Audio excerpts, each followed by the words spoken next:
All right. And I made Miss Michelle the co-host and that. All right. So today I was going to do a little talk, and I got an idea I'll run by the group. Little talk on self-limiting beliefs, right? This is what we develop in ourselves that stop us from doing the things we want to do. Right? And we could go into, where they come from, what they do, right? But these are just some general ones. I put down like, I don't know, I think it was 10, but some may apply to you, others may not. But it's funny. The first one a lot of people talk about is a lot of, in this day and age with change, this is mainly going toward business. Limiting beliefs that stop you from business. One is I'm too old, right? Well, it's funny. I was talking to somebody not that long ago through Messenger, and they were saying, they're just too old to really, get refocused and do a different type of business. And, I didn't know them. It was a Facebook thing, so I didn't really know them. So I kind of looked at their profile, and they were probably, I'm not real good with age, just glancing at a picture, but I would, if the picture was semi-current, sometimes they're not on Facebook. But just from looking at like what I glanced at, they were probably early 40s, right? But again, if you back up, those of us that are a little bit more mature than that, like some of us on the call, it's like,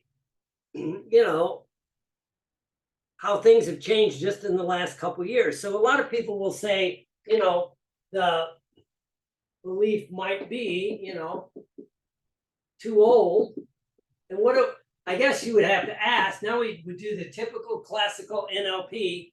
Well, what does too old mean to you? And what is it about being too old? And usually too old kind of links to the second one, which would go with it, is for some reason I'm not smart enough, right? Educated enough, right? Or there's something I don't know, But this kind of falls into that. Those two go together. I'm going to link these together, which is interesting because I ask, and I fall into this. It's like, why do we beat ourselves up for not knowing what we don't know? Right? Why would we beat ourselves up for not knowing what we don't? I do it. I think everybody does it. I always self-disclose. I was talking to somebody a few weeks ago, and they're like, Will, I see you're posting on TikTok and Instagram. And I mentioned what they told me, and they're big on both. And he's out of the Middle East, got like a couple 100,000 followers. And I said, yeah, I'm trying. He goes, well, and he's the one that pointed out, post on Instagram first, as Diamond Diller would say, right? And then you post on TikTok, because if you do TikTok first, it puts the T, and then Instagram and Facebook are going to penalize you. They're not going to bump it as high in their algorithm, right? But on the flip side, he said if you do Instagram first, then put it on TikTok, TikTok doesn't care, right? And so it's like interesting. And my first reaction was, God damn it, I should have known that. Why the hell would I know that? I don't know anything about, TikTok or very little about Instagram. I haven't, I just kind of use it. Doesn't mean I know it, right? But why does anybody else here do that? Do you beat yourself up for not knowing what you don't know? Right? And it's like, so then that makes you back up and go, then I'm not smart enough. Or somehow like I'm too old. I didn't get in on the whatever it is, the tech revolution, things like that, right? And sometimes it's amusing, right? Sometimes it's amusing if you get back up and have fun with it. Guy reached out to me to stop smoking, and I'm like, this comes out of nowhere. It was a local guy. I don't really publicize that, right? But he reached out, and I said, sure, we could do that. Let's do Zoom, right? I said, I shut my office down at the beginning of the pandemic. Of course, that's a whole nother story. I just opened a new office and spent all this money, and then the pandemic hit, right? And so now, so I'm like, hey, I do everything on Zoom. He goes, I just can't do that, man. I can't do Zoom. I'm too old. I'm like, oh, so this is Florida, right? And this is Southwest Florida, and this is Venice, Florida, where, you retire to like Sarasota or Tampa, St. Pete, you send your goddamn grandparents to Venice. And because it's really old where I'm at, right? It's even older than where Bruce is. So it says a lot. But I'm like, so I'm picturing in my head this really old guy. I said, oh, that's great. And I don't know, we talked for a minute more. And he just turned 52. Right? And just retired from the 30 years in the federal government. Right? And so I'm like, so he's saying he's just too old to like use Zoom or this or that. And I'm thinking, son, I'm far north of that metric, right? And so anyway, I referred him out. I wasn't going to go. I'm like, I can't go get an office for one client. I don't even, I'm not going to sublet for one per. Anyway, yada yada yada. But we do that, right? And he just didn't want to learn it. Sometimes these two go together. That I'm too old. I'm not educated enough, smart enough, right? It's a good excuse, right? And I'll go with this, and I'm guilty of some of it. Some of us on this call are. Is these are the people that, Bruce said he worked for the federal government. Of course, he didn't know how to do anything. We're going to transfer that to the other department, right? Blame it on the next administration. We got a lot we can do here. But shit, now I forgot where I was talking about. Oh, it's a good excuse. But some of us on this call are guilty of the next thing, which is certification chasing. When I get the next certification, then I'll be smart enough. When I get the next certification, then I'll have this, right? Or I need to go, because people always ask me, they've been a hypnotist for a while, they're doing okay, and they go, should I go get like a, master in social work or a psychology or get a PhD? And I'm always saying, well, it depends what you want with it, right? Depends what you want with it, right? It's a lot of work, right? And they said, well, you got yours. I said, well, and I'll be gut level honest. The only reason I got it is I thought it'd look cool on a title of a book, right? And then when I got it, I'm like, well, damn, if I actually get the license to go with it, because a lot of guys that claim they have a PhD or a PsyD in psychology, but they can't say they're a psychologist. Because in most states and province, I think every state and every province, you can't say psychologist unless you have a license. They can't stop you from saying you have a doctorate in psychology, right? But to say you're a psychologist, you should have a license from a state or province. At least I know in Florida, Indiana, Illinois, California, New York, a few of the states I've dealt with, right? I mean, I could be in New York and still call, as long as I'm not practicing in the state of New York, I can say I'm a psychologist because I'm licensed in 2 other states. Does that make sense to everybody? But I mean, that's why I did it. And plus, I got it paid. I got a lot of it paid for. That's the other reason I did it, right? I still had some government money I needed to tap into, right? So again, but will it really change any metric? I don't know. But we use that. I'm too old. I'm not smart enough. I'm not educated enough. I don't know. And again, a lot of that will go into some of these other ones. One is, you're one of my favorites. I'm afraid to fail. Right? And most of these will lump into one thing I'll talk about, right? And this kind of, when you look at like failing, of course, then you could say, well, what does failing mean to you? Is it worth to attempt something and not succeed than it is to never try? Right? And usually, I did a little post this morning. I forgot where I modeled it from, but it was on, don't let someone that hasn't walked in your shoes tell you how to tie them. Right? And the thing about failing is you're probably going to be judged by people who've never done it, haven't even attempted it, have no clue of what it is, right? And some of the people that have attempted things and it didn't work, that can be the biggest badge of honor that you ever had. At least you try, whether it's start a business, whether it's do this, I'm still proud of the fact that I attempted Ranger training and almost made it, got hurt, but the fact that, hey, I tried, I stepped up, and, so it's like, it's better than, and then I still end up in a damn Ranger unit, but, so are you afraid to fail? And again, what's your metric for failing? Right? What's your metric for failing? Right? And a quick reframe we could do as hypnotists and NLPers, we could do it with other people, we could do it to ourselves, is what if you switch something in your head that your metric for failing is never attempting it? Never playing the game. Right?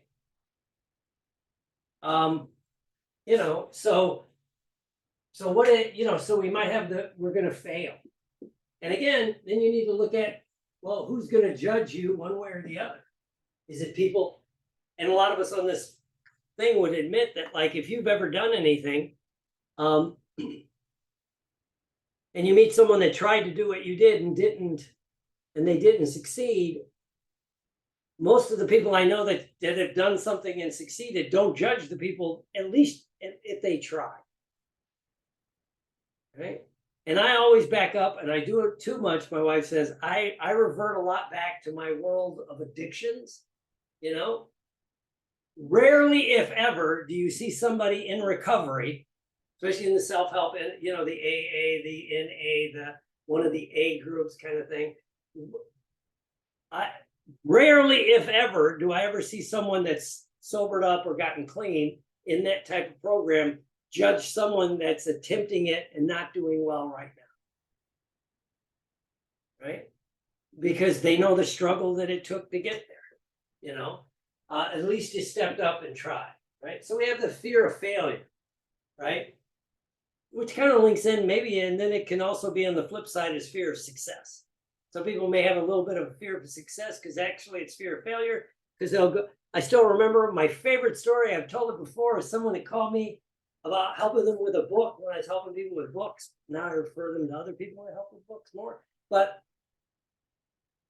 we're talking about it. And I said, finally I got to, well, what's the big, you got it outlined, you got most of the work done, you've taught on this subject, and the way, I told them how I would do it, but I'm like, what's stopping you? And they finally said, well, you know what it really is after I write it, I don't know if I can write another book. And I'm like, well, you haven't written the first one yet, But then it's their fear of success actually linked into that, right? I know I see it a lot. I used to see it a lot in the martial arts world, right? That people, they won't test for their black belt. They've been in the school for a long time. They've been a brown belt, depending on the school you're at, yada, yada, yada. And it's like, hey, no. I don't want to test. Why? Because at least the two main schools I was in, you almost always flunked your black belt test the first shot. It's just kind of what they did, right? To make sure that and it's like, and if you kind of know that, it's like, hey, you're afraid to step up, right? So anyway, what's the metric, right? So is it fear of failure? What's going on with that? A lot of times people think that they're, it's selfish for me to want whatever it is I'm thinking about going after.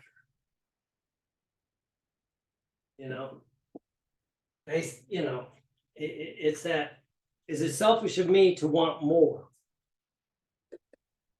Especially if you're okay now. So again, this could be from a lot of different things. And this kind of goes with, then you think, I don't know if I deserve it.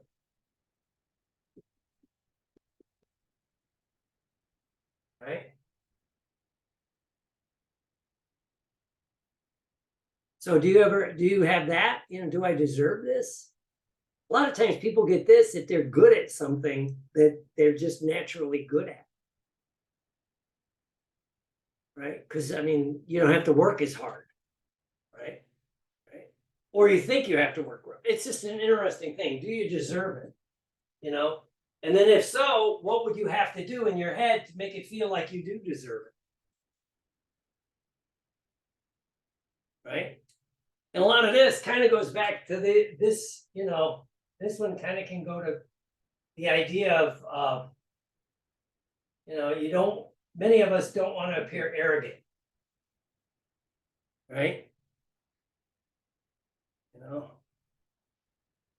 can you know, and it's one way to one way to test that is, what if somebody gives you a compliment? You know, can you accept it and agree with it? Right? And what's the reaction? It's like, well, that was arrogant.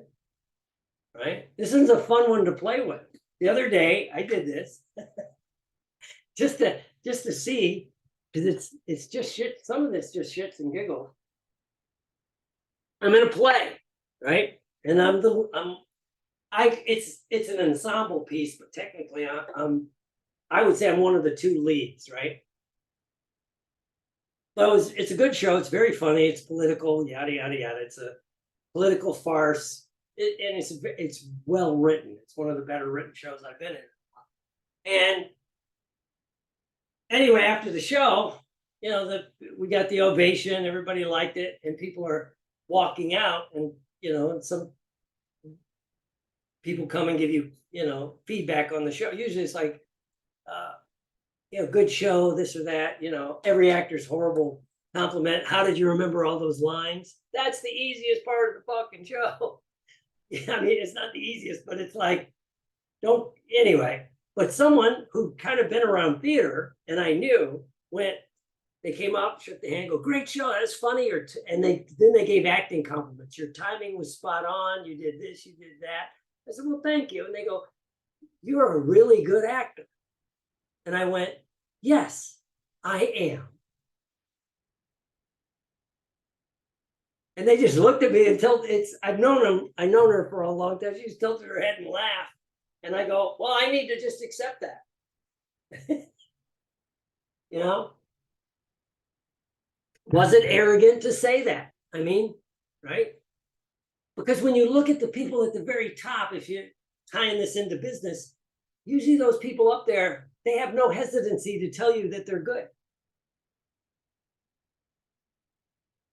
I mean, it's been a couple of years now, but did we not here in the United States, which for those in Canada, you know, you're the apartment above the burning dumpster fire of America right now.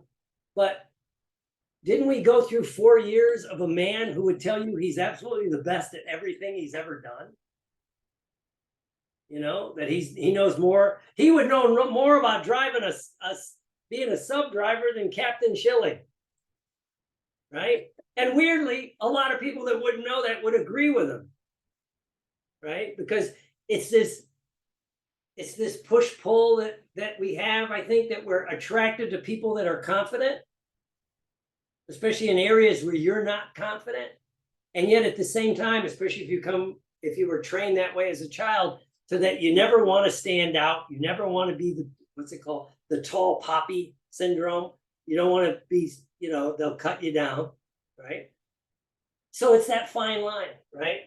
But again, that, you know, and in my head, when I said that, I'm thinking, well, goddamn, I've been doing this. I've been acting since I was 22 years old. You know, went to one of the better acting schools in the country. I take acting classes online. I go to seminars, workshops. I'm always trying to improve my craft, right?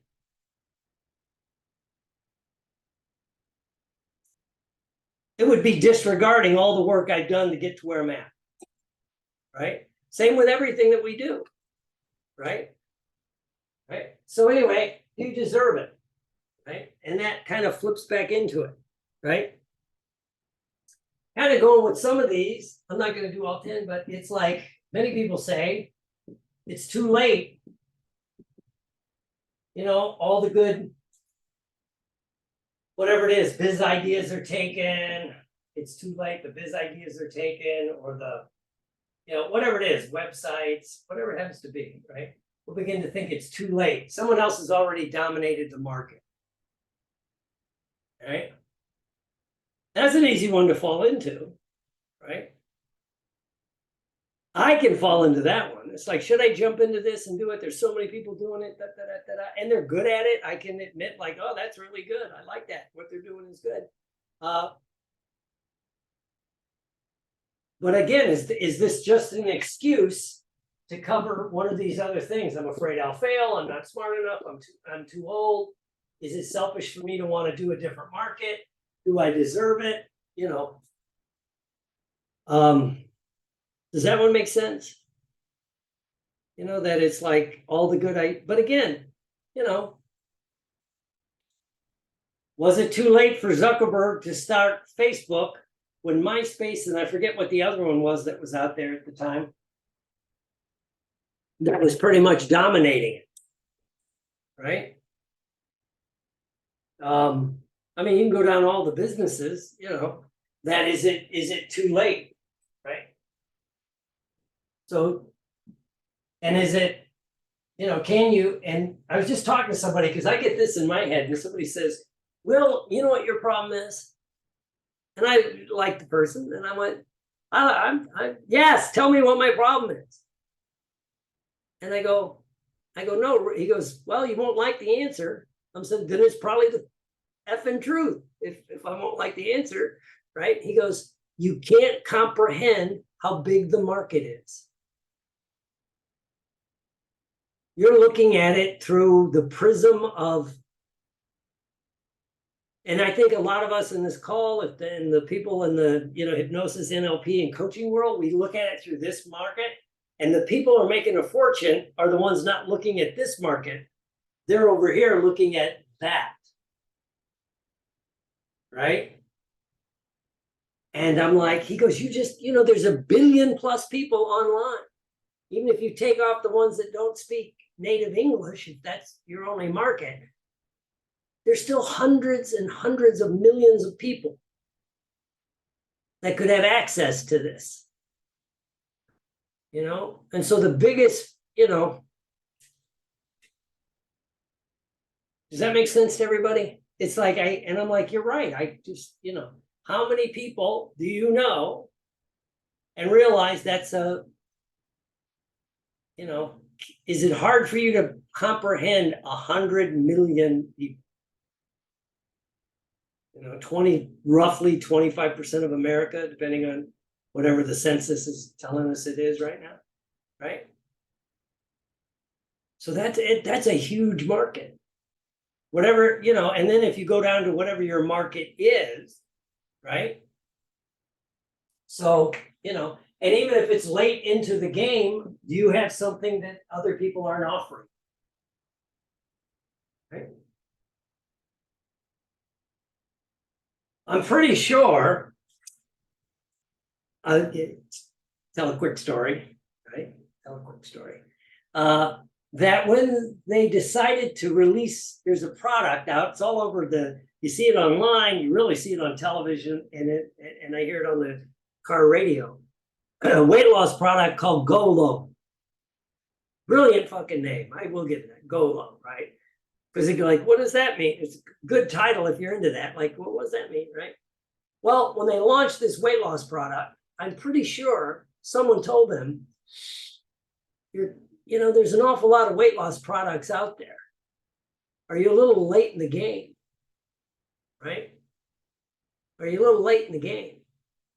Well, from what I looked online, I think the company's valued at between 500 million and $1 billion. Right? If I'm wrong, I'm wrong, but I've seen it on everything on television, right? Regular TV, cable TV, satellite radio, regular radio. If you're spending that much on ads, you must be generating some change, as I would say, right? And it's like, were they late in the game, right? Or do they just and then even if you're late, can you reinvent yourself? Who's brilliant at that is, what are the other three big ones? Jenny Craig, Nutrisystems, and Weight Watchers. right? And yet they're constantly reinventing, right? So anyway, are you too late, or using this as an excuse to cover maybe what your real fear is, which might be, what if I try this and fail, right? A couple more quick ones, and it takes, I can't do this because it takes money to make money. Anybody ever hear that? Maybe feel that a little bit? That I would argue this. This is my theory. This is my model of the world, and it's only my model of the world. It's less true today than ever before. Right? Because if you go back, some of us here can remember going back to the 80s or 90s, and you were going to begin to build a big practice. It was easier if you had money and you could run advertising in newspaper and local radio, right? You could do the networking, but then you had to do it. You had to go around and actually hand out cards, go knock on doors, do stuff that I'm not saying that still wouldn't work, but it would be that. So if you had some money, it was easier to make money. But with the advent of what we're on right now, the internet, social media, that you can do a lot of organic things that you couldn't do before. Yes, you can run paid ads, but you can do a lot organically. Correct, Diamond Bruce? Right? I mean, and there's people who build nice little businesses just organically posting stuff, developing their groups, doing some things like that, right? And the last one I'll bring up, and then we'll talk about it, is I can't do this because I've already tried everything. Right? I've tried everything, and nothing's working. Really? And classical NLP question, right? Or reframe with one word. Everything? There's not one idea out there that you haven't tried? Well, yeah, it's the way our brains work, right? So anyway, and a lot of these things are, you might have all of them, you might have a few of them, right? But a lot of our fear of failing, I think,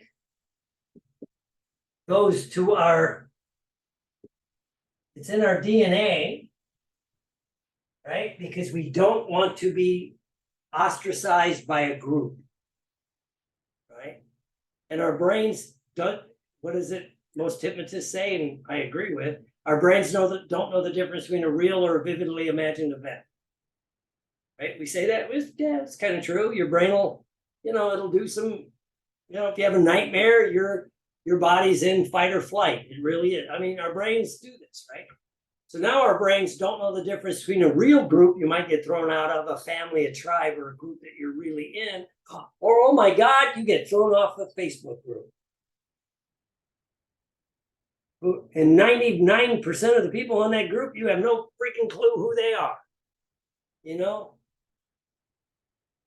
But it has to do, I think this goes back to our genetic core of, for most of our genetic history, if you got thrown out of the group, it was a death sentence,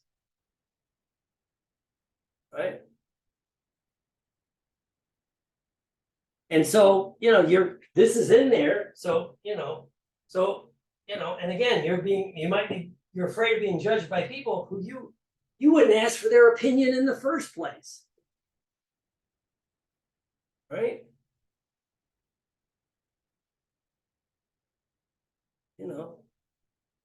Here's a story. I'll put it on tape because I don't care, right? It's a funny story. One person on the call will know who I'm talking about. I was at a conference and I was giving a talk, and it was on weight loss.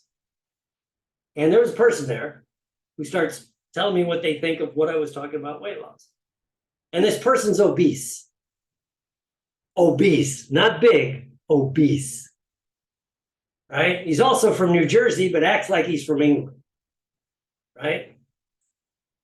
And in front of everybody, we're standing there as a group of people. I just finished my talk and we were on break and we're sitting around. It was in Las Vegas. And this person says that. And I don't know what happened in my head. I turned and looked at him and I said, you know what? Of all the people here, you're the last goddamn person I would care what your fucking opinion is on my weight loss program. Look at you. And then one of my friends go, Elsa went, hey, man. I go, no, look at him. Are you going to take weight loss advice from a guy that's wearing a triple XL shirt that doesn't button because his fat's overflowing his thing, right? That gets winded coming up, literally, and I said that, gets winded getting out of his chair in the front row to walk up on the stage? For Christ's sakes, guys. I did go over the top, but something in me snapped. Has you ever had that experience of something just goes, I don't care at this point? I was, plus they give me my check. I'd finish talking. So, worst that could happen, I go home a day early. Right? So anyway, so man, which ones of these do you have? And then again, I think if we get honest, we have a lot of these. I do, and it depends on what's going on, of what's happening, with stuff.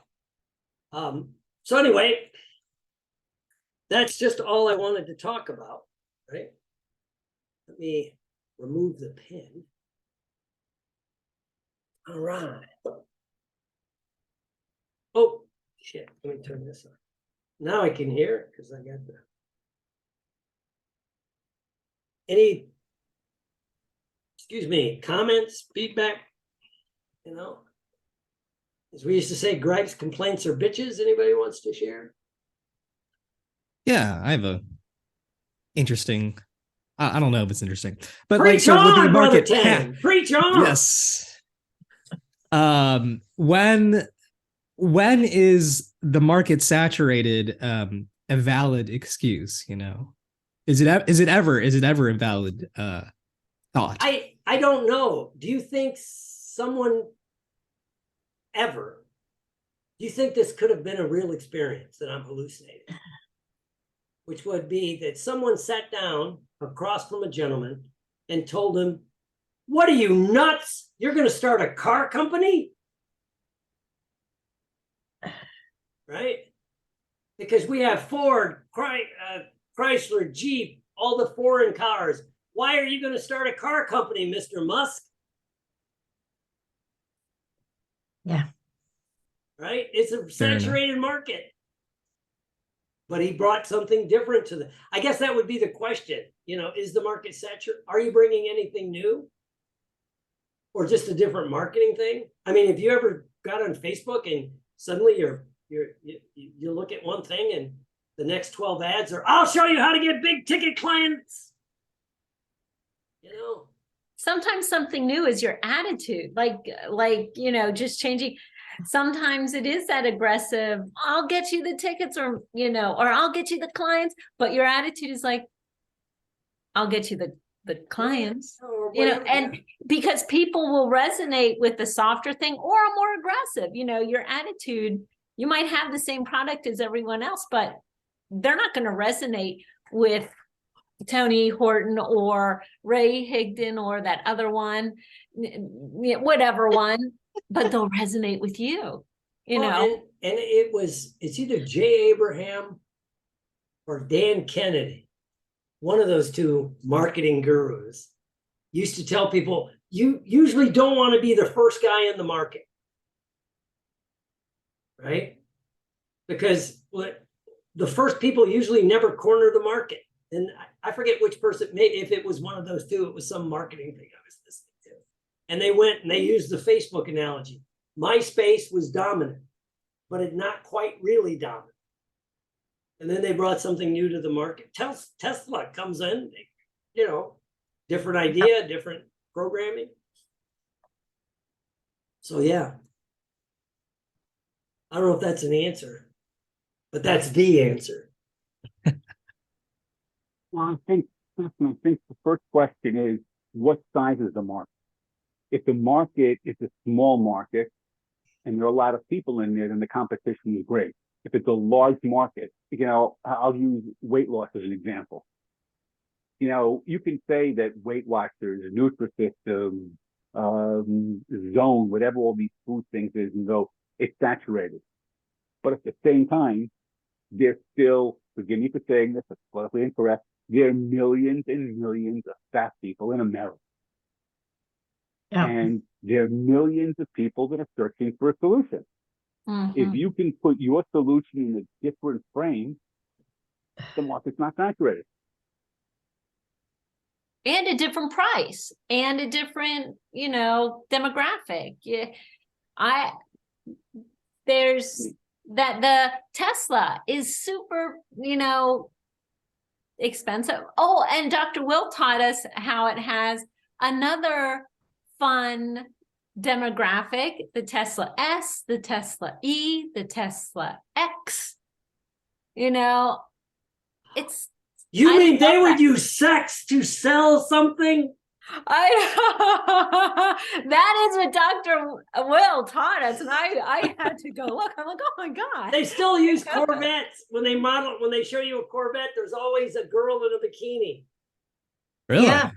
I stopped Yeah. doing it a couple years ago. It's like, Well, a lot of times, depending on the Motor Trend do it a lot because maybe the demographics changing, but that's still, I would dare say, 80% male audience would get a magazine like Motor Trend, right? So it's, Well, I know somebody that just bought a new car. It's called Bikini Blue. and I look good in a bikini. Me and George Santos are going to dominate That's the right. market. have your wife take a Tell picture of calendar. you in your truck and say, "Here I am in my bikini," or "Who wants to see my bikini pose?" Yeah, What NLP will do for you. yeah. Veterans and teens. That's the Cool. Okay, I'm going to stop the recording. I probably should have stopped before that comment, but